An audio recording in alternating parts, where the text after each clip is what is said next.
Welcome to the Leverton on Everything podcast.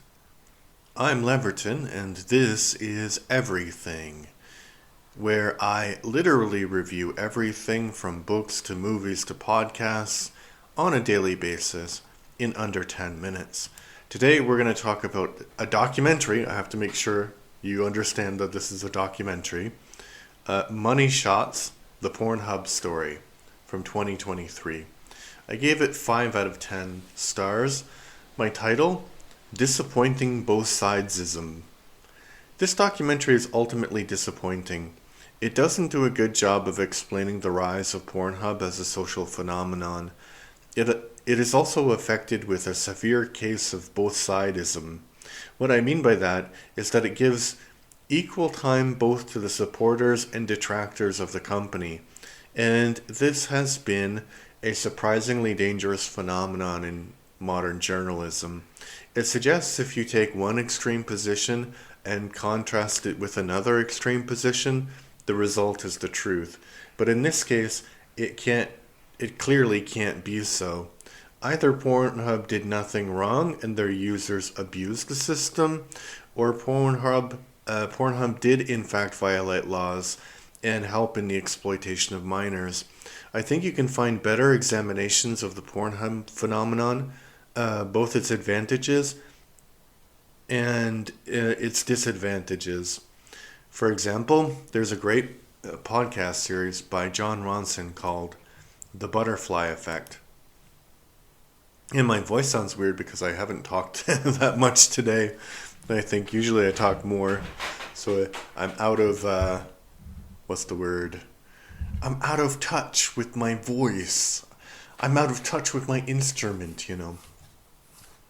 So yeah, about that thing, I don't know if you've noticed this, and maybe it's only a thing in the country where I'm currently living, but it used to be that they would have these talking head interviews, and they would take like the most extreme positions of people that they could find to talk about the issues.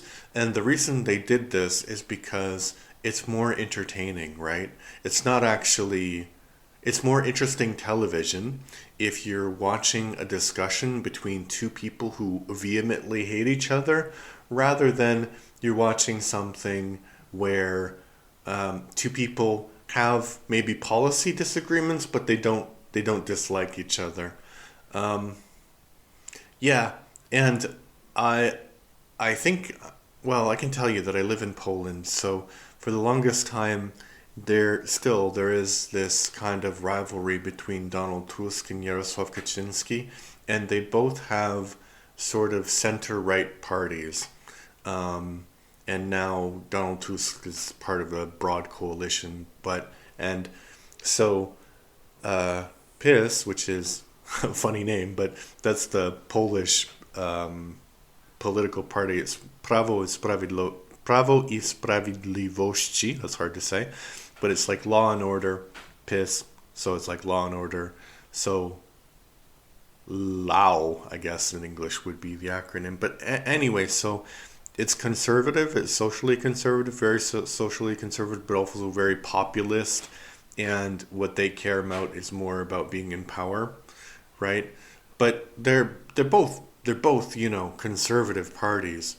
So it used to be that they would go on TV and they would like argue, and it would be kind of like wrestling, kind of fake behind the scenes, because a lot of those people in the parties just went from one to the other, which I think is, an international phenomenon. But what they started to do like maybe 10, 15 years ago is that they would get people on who were much more extreme than these two options, because basically they're around the center in Polish politics. So they get these people who are really extreme, like right-wing, left-wing, or extreme in some other way, and then they'd get them in TV and argue.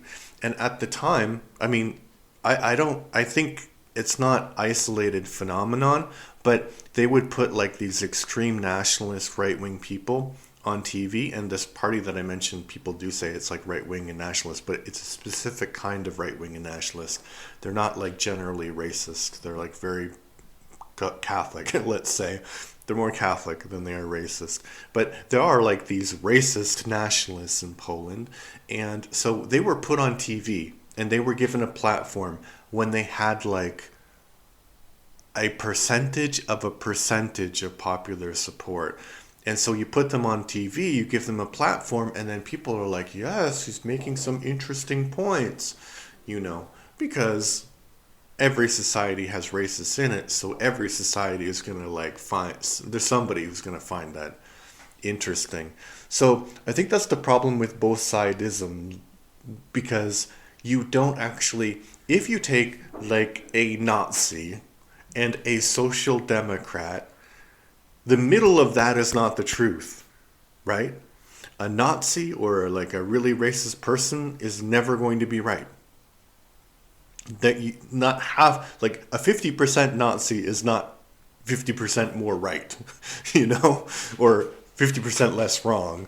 Like a 10% Nazi is not 90% more right, So that's what I mean. And this documentary about Pornhub has the same problems because they just didn't want to take a side.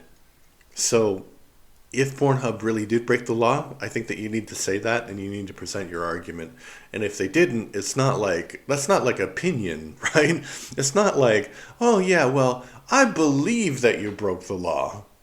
Like, I can say that, but if you have evidence, you should make the case that they did or that they didn't. Yeah, so I don't like that about society at all. I don't like it at all. Yeah, due to the nature of this episode, I'm not going to recommend other things that I do with my family, but I'm going to recommend one thing that I do with me, which is no, maybe I won't recommend that also. Because we're about to recommend another podcast that I have, and I think a major corporation doesn't have any problems with me doing it, but if I connect it to this topic, then maybe they might. So I'm not going to recommend that, but I do have another podcast which I need to be better about. It's called Leverton on Politics, and I've done 3 episodes. So yeah, maybe I will talk about Polish politics someday. Pretty interesting. Okay, check that out. Thanks, bye.